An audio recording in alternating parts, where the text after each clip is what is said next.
ಜಹೀರಾಬಾದ್ ಪಟ್ಟಣದಲ್ಲಿ ಭಾನುವಾರ ಆಭರಣ ಮಳಿಗೆಯಲ್ಲಿ ಕಳ್ಳತನ ನಡೆದಿರುವ ಆರೋಪ ಕೇಳಿಬಂದಿದೆ. ಬುರ್ಕಾ ಧರಿಸಿದ್ದ 4 ಮಹಿಳೆಯರು ಸುಮಾರು 70 ಗ್ರಾಂ ತೂಕದ ಚಿನ್ನದ ಸರವನ್ನು ಕದ್ದೊಯ್ದಿದ್ದಾರೆ ಎನ್ನಲಾಗಿದೆ.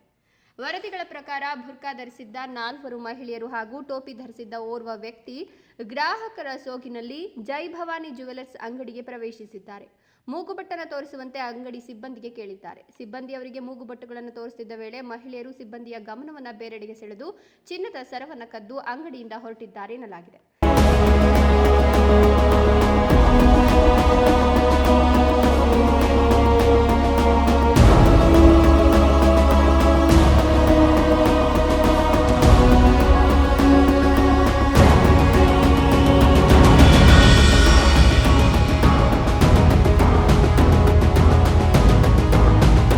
ನಂತರ ಅಂಗಡಿ ಮಾಲೀಕರು ಚಿನ್ನದ ಸರ ಕಾಣೆಯಾಗಿರುವುದನ್ನು ಗಮನಿಸಿದ್ದಾರೆ. ಸಿಸಿಟಿವಿ ದೃಶ್ಯಗಳನ್ನು ಪರಿಶೀಲಿಸಿದಾಗ ಕಳ್ಳತನ ನಡೆದಿರುವುದು ಬೆಳಕಿಗೆ ಬಂದಿದೆ.